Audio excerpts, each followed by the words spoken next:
नमस्कार, मी स्नेहा. आपण पाहताय साम संजीवनी या आरोग्य विशेष कार्यक्रमात तुम्हा सगळ्यांचं स्वागत. अंधत्व, मेंदूचे आजार आणि त्यावर आयुर्वेदिक उपचार या विषयावर आज आपण चर्चा करतोय आणि त्यासाठी आपल्या स्टुडिओत आपल्या सोबत आहेत डॉक्टर परमात्मा आत्माराम ठाकरे. सर, तुमचं खूप खूप स्वागत सामच्या स्टुडिओमध्ये. वैद्य परमात्मा आत्माराम ठाकरे हे विश्वमाय आयुर्वेदिक चिकित्सालयाचे आणि पंचकर्म तसंच संशोधन केंद्राचे वाशिम इथले संस्थापक आहेत. ते केंद्र ते चालवतात आणि याच माध्यमातून गेल्या 11 वर्षांपासून आयुर्वेद सेवेत ते कार्यरत आहेत. कॉर्नियाची झीज होणे, कॉर्नियल अल्सर, पडद्यावर वारंवार सूज येणे तसंच डोळ्यातून रक्तस्राव होणे, पडदा नसा सुकणे अशा डोळ्यांच्या दुर्धर आजारावर आयुर्वेदिक प्लांट स्टेम सेल थेरपी विशेष संशोधनातून डॉक्टरांनी यशस्वीरित्या अनेक रुग्ण बरे केलेले आहेत. तसंच डोळ्यांमधील पेशी, मज्जातंतू यांची नवीन उत्पत्ती करून डोळ्यांच्या दृष्टी जी आहे ती दृष्टी वाढवण्यासाठी त्यांनी या थेरपीचा विशेषत्वाने वापर केलेला आहे. तसंच त्याप्रमाणे लहान मुलांचे आजार आणि इतर अनेक विकार तसंच स्त्रियांचे आजार, वाताचे आजार, मेंदूचे विकार, तोंडाचे, नाकाचे, कानाचे, घशाचे विकार, थायरॉइड, बीपी, कॅन्सर आणि किडनीचे विकार यासह अनेक आजारांच्या हजारो रुग्णांवर ते यशस्वीरित्या उपचार करतायत. तसंच विश्वमाय आयुर्वेदिक चिकित्सालय हे त्यांचं महाराष्ट्रातील एकमेव असा आयुर्वेदिक चिकित्सालय आहे जिथे डोळ्यांच्या आजारांवर आयुर्वेदिक प्लांट स्टेम सेल थेरपीद्वारे उपचार केले जातात. चला तर मग आपण ही चर्चेला सुरुवात करूया. डॉक्टर, पुन्हा एकदा स्वागत. खरं तर मेंदूचं महत्त्व काय असतं? आपण या विकाराविषयी तर बोलणारच आहोत, त्याच्या पण महत्त्व एकूण काय असतं? आता कसं आहे, महत्त्व म्हटलं की मुख्य भाग येतो आणि मुख्य भाग म्हटलं की त्याच्या आजूबाजूला सगळं कार्य चालत असतं. तसं सेंटर म्हणूया आपण. तर मेंदूचे जे आजार जेव्हा उत्पन्न होतात किंवा निर्मिती होते त्याच्या लगेच होत नाहीत. असे बरेच कारण आहेत. ते एक एक कारण जवळ येतं आणि मोठे मेंदूचे आजार नंतर होतात. उदाहरणार्थ, मेंदूचा विकार जेव्हा होतो त्याच्यात असे बरेच कारणं आहेत, परंतु आता जे जनरली आपल्याला जास्त प्रमाणात दिसत आहेत तेच आपण थोडक्यात सांगूया. म्हणजे आता बऱ्याच लोकांना डोकंदुखी असते. आता डोकं दुखणं हे अर्ध असू शकतं किंवा पूर्ण असू शकतं. त्याला मायग्रेन म्हणतो आपण किंवा आयुर्वेदामध्ये अर्धशिशी असं त्याचं नाव आहे. तर या डोकं दुखण्याचे कारणं भरपूर आहेत, पण दुखतं कुठं? डोकं दुखतं. तर कारणं मग फॉर एक्झाम्पल, जर ॲसिडिटी होऊन जर डोकं दुखत असेल तर, पोट साफ न होता जर न झाल्यामुळे डोकं दुखत असेल तर, स्त्रियां जर असतील तर पाळी व्यवस्थित साफ न गेल्यामुळे डोक्याचे प्रश्न येऊ शकतात, केसाची समस्या होऊ शकते. असे आजाराचे बरेच कारणं आहेत, बरेच म्हणजे भरपूर. तर त्याच्यात महत्त्वाचे कारण आपल्याला आज बघायचे आहेत. आणि मेंदूचा जो संबंध आहे ते डोळ्याशी आहे हे फार लोकांना माहीत नसतं. आणि आयुर्वेदामध्ये मेंदूचाही खूप प्रगल्भाने विचार केलेला आहे आणि डोळ्याचा ही खूप मुळात जाऊन विचार केलेला आहे. 100 असे आजार डोळ्याचे वर्णन केलेले आहेत. आणि हा मुद्दा जो विषय घेण्याचा मागचा एकच उद्देश की प्रेक्षकांना जसा डोळा महत्त्वाचा आहे तसा मेंदूसुद्धा महत्त्वाचा आहे. आणि मेंदूचं कार्य आणि डोळ्याचं कार्य हे काय आहे ते आता मी तुम्हाला सांगणार आहे. उदाहरणार्थ, डोळ्याचे 3 भाग केले जातात. एक बाह्यचा जो कॉर्निया असतो, काळबुबुळ असतं. मी नेहमी सांगतो, मधला जो आहे तो जेली असते, त्याच्या पाठीमागे एक रेटिना असतो, त्याला पडदा म्हणतो. पडद्याच्या मागे एक ऑप्टिक नर्स असते. ती नर्स जी आहे ती डायरेक्ट मेंदूला अटॅच असते. कुठं असते? मेंदूला. आणि जी आपण दृष्टी बघत असतो किंवा आपलं जे दिनचर्या चालू राहते ती इमेज ती पडद्यावर पडते. पडद्यावर पडल्याच्या नंतर ती इमेज ऑप्टिक नर्समधून मेंदूपर्यंत घेऊन जाते. आणि त्या मेंदूचं जर स्वास्थ्य जर चांगलं असेल तर दृष्टी चांगली राहते, निर्णय घेण्याची क्षमता चांगली राहते आणि आयुष्यभर जी दृष्टी आपल्यासोबत जेवढं वय दिलं तेवढं सोबत राहते. पूर्वीच्या लोकांना, बऱ्याच लोकांना जी दृष्टी होती ती आखरीपर्यंत चालायची. परंतु आता कसं झालेलं आहे, दृष्टी ही वय 50 आहे आणि 25 वर्षात दृष्टी गेली. याचं मागचं कारण कोण शोधणार? या कारणाचा विचार उहापोह आयुर्वेदात पूर्ण केलेला आहे. आता मेंदूचे आजार जे आहेत हे जर जास्त प्रमाणात झाले आता ते कोणते कोणते ते बघूया. फॉर एक्झाम्पल, याच्यात 3 विभागणी करायला पाहिजेत. एक तर लहान मुलं, एक तर मध्यम वय आणि एक म्हातारपणचं वय आणि काही शारीरिकमध्ये झालेल्या विकृती. आता पहिला आपण अनुवंशिकतेचा विचार करूया किंवा लहान मुलांचा विचार करूया. जेव्हा आईच्या पोटात बाळ असतं तेव्हापासून हा विचार करणं गरजेचं आहे. मेंदू स्वस्थ राहण्यासाठी आईच्या पोटात बाळ जे आहे त्याचं नरिशमेंट, त्याचं पोषण हे फार व्यवस्थित व्हायला पाहिजे. ते जर कुठं विकृती असेल किंवा बीजदोष असतील तर त्या मेंदूची जी डेव्हलपमेंट आहे, आता आयुर्वेदामध्ये द्वितीय हस्तपाद शीर्षा पंचपिंडका असा एक दुसऱ्या महिन्यामध्ये हात, पाय, डोळे, डोकं असं उत्पन्न होतं, असं दुसऱ्या महिन्यात आईच्या पोटात सांगितले. जर त्या स्त्रीचं पहिलं स्वास्थ्य जर व्यवस्थित नसेल तर त्या बाळाचं पोषण होणार का? नाही होणार. मग तिथनं ही अनुवंशिक आजाराची उत्पत्ती व्हायला लागते. बऱ्याच मुलांना, छोट्या मुलांना डोळ्याच्या काय पार्टमध्ये म्हणजे ऑप्टिक नर्वचं प्रॉपर डेव्हलप नाही झाली आहे, ब्रेनचा काय भाग डेव्हलप नाही झाला आहे किंवा ब्रेनच्या रिलेटेड जो डोक्याचा आकार दिलेला आहे तो शेप चेंज आहे किंवा छोटा आहे, कोणाचा मोठा आहे किंवा त्या डोक्यामध्ये असं वेडेवाकडेपणा आलेला आहे.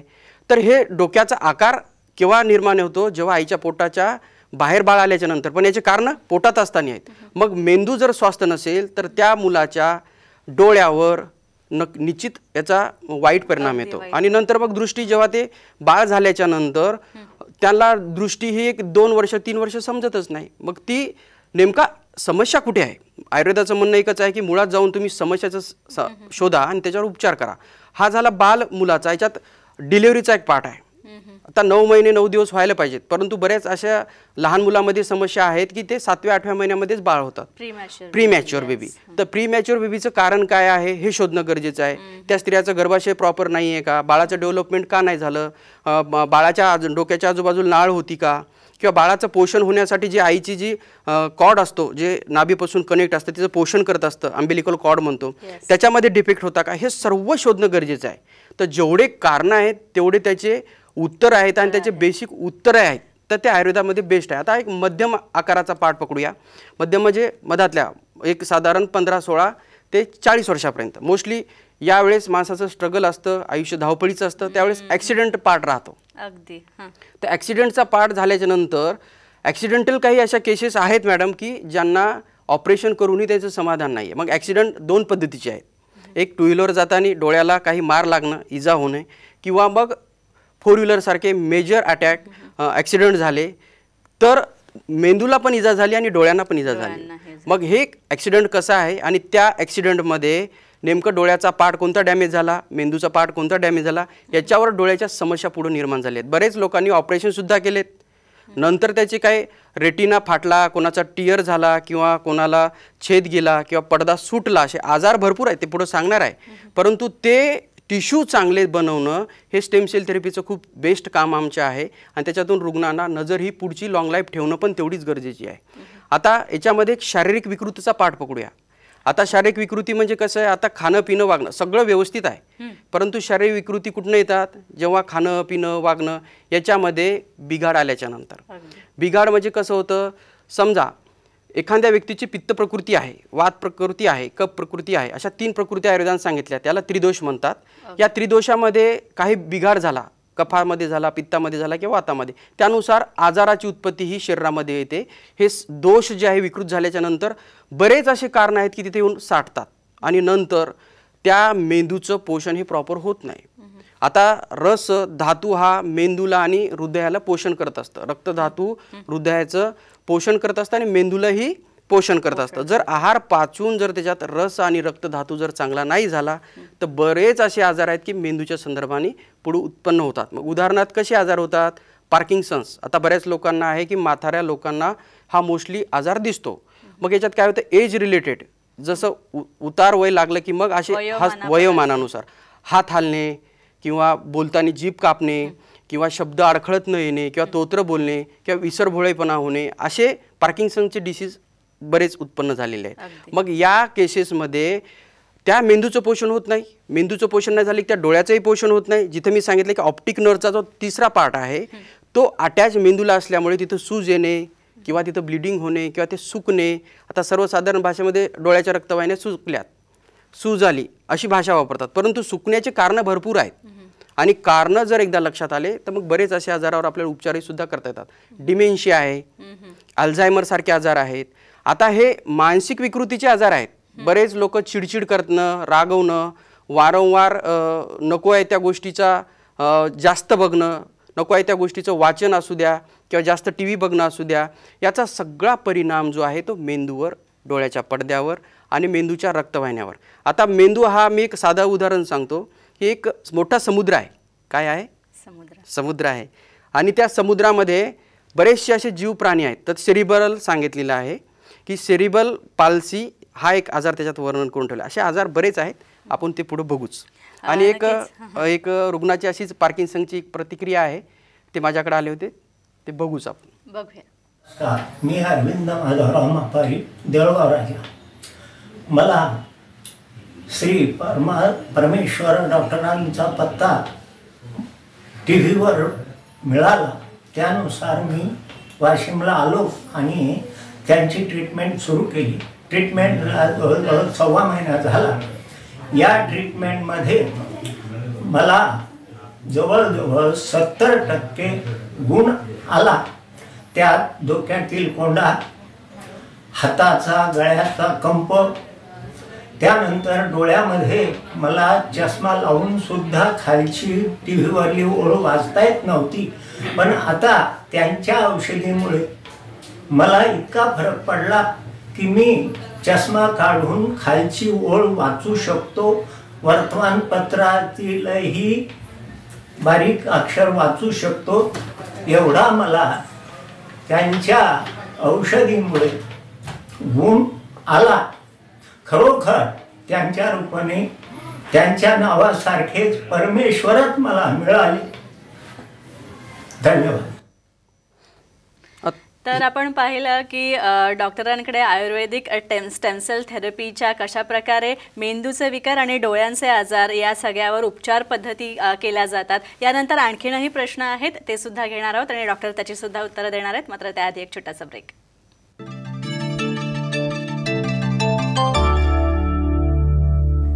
ब्रेकनंतर आपलं स्वागत. आपण पाहत आहे साम संजीवनी, मेंदूचे आजार आणि त्याच्याशी संबंधित डोळ्याचे आजार यावर आपण चर्चा करतोय. आणि आपल्याबरोबर आहेत डॉक्टर परमात्मा आत्माराम ठाकरे. डॉक्टर, खरं तर मेंदूच्या आजारांविषयी आणि त्याच्याशी संबंधित असणाऱ्या आणखी पुढच्या डोळ्यांच्या आजारांविषयी आपण बोलत होतो, तर त्याबद्दल आणखी काय सांगाल? ह्याच्यामध्ये आता एक महत्त्वाचं मेंदूचा आजाराचं आपण मग बोलत होतो, मेंदूचं महत्त्व पण आपण सांगितलंय. परंतु मेंदूचे काही असे आजार आहेत की आता जे जनरली बीपी, शुगर, बीपी वाढल्यामुळे ब्रेनवर स्ट्रोक बसणे किंवा 180, 220 पर्यंत अशी बीपी वाढते आणि मेंदूच्या रक्तवाहिन्या झिजायला लागतात. रक्तपुरवठा तिथे होत नाही किंवा सूज यायला लागते. रक्तपुरवठा न झाल्यामुळे रक्तवाहिन्या सुकायला सुद्धा लागतात. तर त्याला न्यूरॉन्स जे आहेत, रक्तवाहिन्या आहेत, त्याला झिजणे किंवा त्या रक्तवाहिन्याची झीज होऊन तिथे पातळ होणे आणि पातळ झाल्याच्या नंतर तिथं ब्लिडिंग व्हायला लागतं. मग त्या ब्लिडिंगचं क्लॉट्स व्हायला लागतात, रक्ताच्या गाठी निर्माण व्हायला लागतात. आणि रक्ताच्या गाठी जर निर्माण झाल्याच्यानंतर त्या मेंदूचा अवयव हा तो निकामी व्हायला लागतो. मग त्यामुळे पॅरालिसिस हा एक पार्ट सांगितलेला आहे, आजार सांगितलेला आहे. त्याला अर्धांगवायू आणि पूर्णवायू म्हणजे काय होतं, एकच पार्ट जो आहे तो शरीराचा लुळा पडतो किंवा तोंडाचा जो भाग आहे तो अर्धा भाग हा लुळा पडतो. त्या रुग्णाचे लक्षणं जे आहे ते एक तोत्र बोलणं असतं, अडखळत बोलणं असतं किंवा पाणी पिता येत नाही किंवा जेवण करता येत नाही. हा आजार मेंदूत उत्पन्न होतो, पण लक्षणं कुठे मिळाली? तिथे. त्याच्यामुळे डोळ्याच्या आजूबाजूचे जे स्नायू आहेत, रक्तवाहिनी आहेत, याच्यामध्ये मेंदूचं स्वास्थ्य बिघडल्यामुळे नंतर त्या डोळ्याचं स्वास्थ्यही बिघडायला लागतं. हे या मेंदूच्या आजाराचं मुख्य वैशिष्ट्य आहे. आणि अशीच एक पुढे प्रतिक्रिया दिलेली आहे त्या रुग्णाची, आपण ती पुढे बघूया. नक्कीच. माझं नाव प्रल्हाद भोयर, राहणार सारसी, तालुका मंगरुळपीर, जिल्हा वाशिम.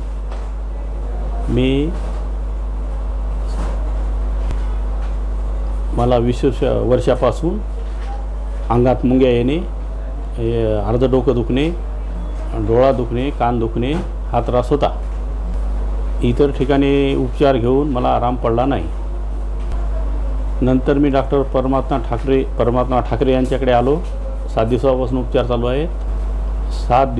7 दिवसानंतर मुंग्याचा आणि डोक्याचा 50% फरक पडला. माझी दृष्टी 7 दिवसाने 50% वाढली, केवळ 7 दिवसाच्या उपचार.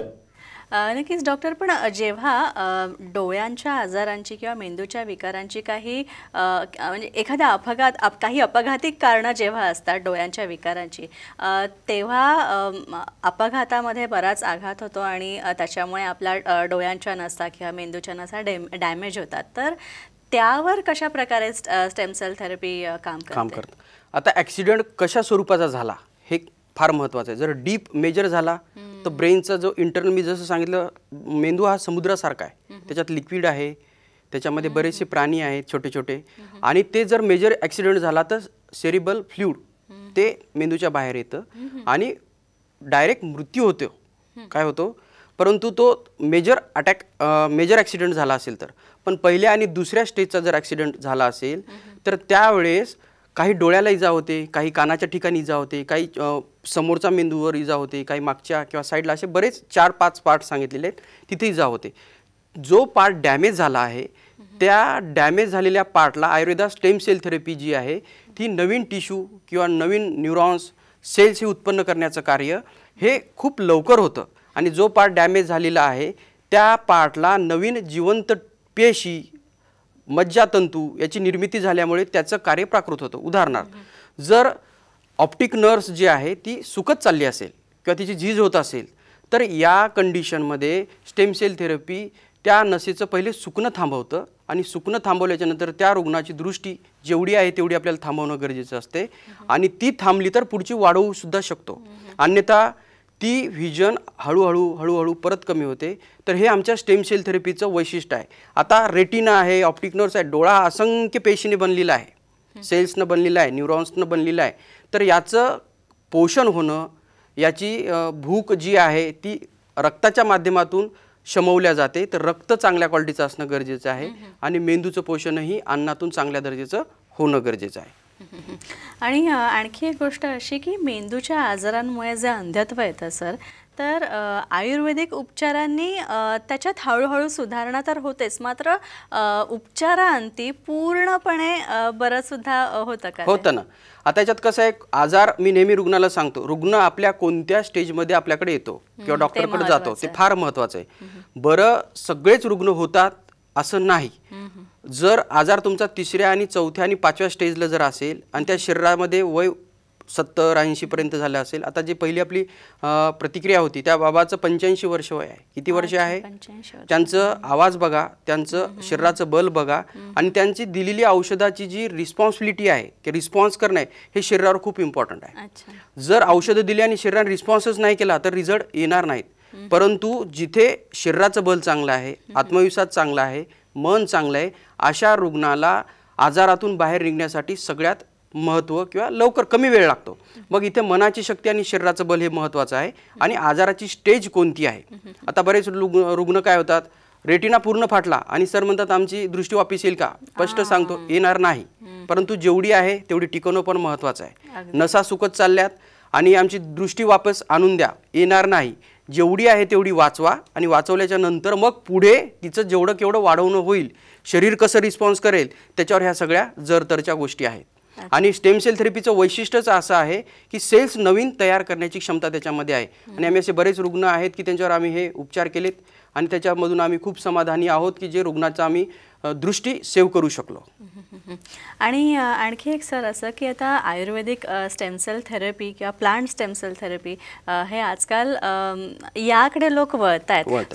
सुरुवातीला तेवढा आपण म्हणूया की त्याबाबत जागरूकता नव्हती, कारण लोकांना या गोष्टी माहीतच नव्हत्या. पण आता तुमच्या माध्यमातून या गोष्टी माहीत होत आहेत, आणि रुग्णांचा रिस्पॉन्स जो आहे तो सुद्धा खूप चांगला आहे. तर त्याबद्दल काय सांगा? आता कसं आहे, स्टेम सेल थेरपी हा वर्ड इंग्लिश आहे, पण आयुर्वेदात 5000 वर्षापूर्वी वर्णन करून ठेवला आहे. सेल्स हा एक महत्त्वाचा पार्ट आहे, आणि स्टेम म्हणजे वनस्पतीचे रूट्स आहेत, लीव्ज आहेत, त्याची साल आहे, पानं आहेत, फुलं आहेत, असं नेचर आहे.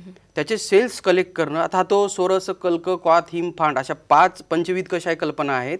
त्याच्यामधली रस ही कल्पना म्हणजे स्टेम सेल थेरपी. रस म्हणजे काय? प्रत्येक वनस्पतीचे रस काढणे, त्याचे सेल कलेक्ट करणे, आणि ज्या आजारावर तिथे म्हणजे जे आजार आहेत त्यानुरूप त्याचं डायग्नोसिस करणे. आता समजा उदाहरणार्थ पित्त प्रकृती आहे, पित्त प्रकृतीचे रुग्णामध्ये जर कॉर्नियामध्ये जर चेंजेस होत असतील, कॉर्निया म्हणजे काळं बुबुळ. आता बरेच असे कॉर्नियाचे आजार आहेत ते कॉर्नियल अल्सर, जसं पोटामध्ये कसे अल्सर असतात, पोटामध्ये तोंडामध्ये कसे जखमा होतात, तसे काळ्या बुबुळावर आतमध्ये जखमा व्हायला लागतात. जर ते आम्लपित्तामुळे होत असतील, पोट साफ न होत असेल, होत नसेल, आणि शरीरात उष्णता वाढत असेल, हे जर मेजर कारण असतील, किंवा ताप आले असेल, तो मेंदूत मुरली असेल, किंवा स्पायनल कॉर्डमध्ये मुरलेली असेल, त्याचा परिणाम स्वरूप म्हणून कॉर्नियामध्ये जखमा व्हायला लागतात. तर मग अशा रुग्णाला इथे शीत औषधाची चिकित्सा करणं गरजेची आहे.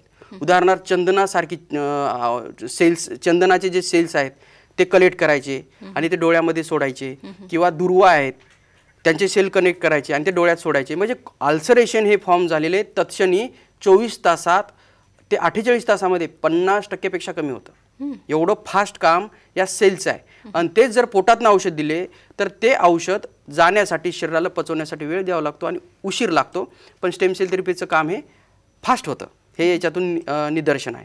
आता एक हा पार्ट झाला. दुसरा एक चष्म्याचा प्रश्न आहे. तर लहान मुलामध्ये बरेच चष्म्याचे नंबर असतात. आता याच्यामध्ये कसं असतं, लहान मुलाचा सर्वांगीण विकास हा फार महत्त्वाचा आहे. तर जो याच्यामध्ये बौद्धिक विकास, शारीरिक विकास ह्या दोन गोष्टी करणं गरजेचं आहे. आता बौद्धिक विकास जो आहे तो एक 13 वर्षापर्यंत आहे आणि शारीरिक विकास हा 13 वर्षाच्या नंतरचा पार्ट येतो. बौद्धिक विकासामध्ये जर त्या मुलाला लहानपणापासून सर्दी, खोकला, ताप अशा सतत गोष्टी राहत असतील तर मग त्याचा परिणाम स्वरूप म्हणून डोळ्याचा पडदा, रक्तवाहिन्या, चष्म्याचा नंबर वाढणे अशा समस्या निर्माण होतात. परंतु या समस्याकडे फारसं कोणी बघत नाही. आता माझ्याकडे अशा काही 2-4 केसेस आलेल्या आहेत या आता महिन्यामध्ये. मुलाचं वय 5 आणि 7 वर्षाच्या मध्ये, मुलगा 2-2, 4-4 दिवस संडासला जात नाही, मलप्रवृत्ती होत नाही. या प्रश्नाकडे कोणीच नाही. त्याला आजार कोणता, आता बघा हे एकच लक्षण आहे आणि त्याच्यामध्ये 4 आजार आहेत. एकाला तिरळेपणा आलाय, एकाला नंबर वाढतोय, एकाचा मायनस नंबर आहे, आणि दुसरी गोष्ट एकाची जी डोळ्याची दृष्टी आहे ती जवळची किंवा लांबची बिघाड आहे. तर हे असे एका लक्षणाचे 4 रुग्ण आहेत. तर लक्षणं फार महत्त्वाचे आहेत. आजार शरीरात कोणता झालाय आणि त्यानुसार मग पुढची चिकित्सा ही आयुर्वेदात सोपी केलेली आहे. मुळात डॉक्टर आणखी एक असं सांगावंसं वाटतं की तुम्हाला लक्षणं जाणवल्यावर आपण निग्लेक्ट करता कामा नये, दुर्लक्ष करता कामा नये. तेच म्हणायचं की लक्षणं दिसले असतील तर लगेच रुग्णांनी संपर्क करणे. कोणत्याही आयुर्वेदिक तज्ज्ञाला तुम्ही दाखवा, प्रकृती कोणती आहे, माझं वय कोणतं आहे, माझा शरीरातला त्रिदोषपैकी वात पित्त कोणता बिघडला, माझं साधी जर ॲसिडिटी असेल तर ॲसिडिटी का होते या प्रश्नाचं होतं, पोट का साफ होत नाहीये, मेंदूवर एवढा का, म्हणजे छोट्या छोट्या गोष्टीचा ताण का येतो, लगेच व्हायब्रेट झाल्यासारखं होतं, एखाद्या वेळेस कधी चक्कर यायला लागते, साधं चक्कर असतात. एक साधं उदाहरण, आपण जेव्हा चालत असतो तेव्हा चालताना म्हाताऱ्या लोकांना चालताना दम लागणे, छाती भरून येणे, तोल जाणे हे साधे लक्षण असतात. परंतु याचं रूपांतर मेंदूच्या आजारामध्ये होतं. साधं दम लागणं हे मेंदूच्या आजाराचं लक्षण असू शकतं आणि म्हातारपणी हे लक्षण मोस्टली लोकांना दिसतं. तर दम लागणे हे लक्षण मेंदूचं आहे की हृदयाचं हे तपासून त्याच्यावर उपचार करणं गरजेचं आहे. नक्कीच डॉक्टर, तुम्ही आज इथे आलात आणि इतकी सुंदर चर्चा झाली. मेंदूचे आजार आणि डोळ्यांचे आजार आणि त्यावर आयुर्वेदिक प्लांट स्टेम सेल थेरपी कशा प्रकारे उपयुक्त आहे हे याबद्दल खूप छान मार्गदर्शन तुमच्याकडनं लाभलं. त्याबद्दल खूप खूप आभार. नमस्कार. यानंतर इथेच थांबतोय. पुन्हा भेटूया नवीन तज्ज्ञांसह आणि नवीन विषयांसह. तोपर्यंत नमस्कार.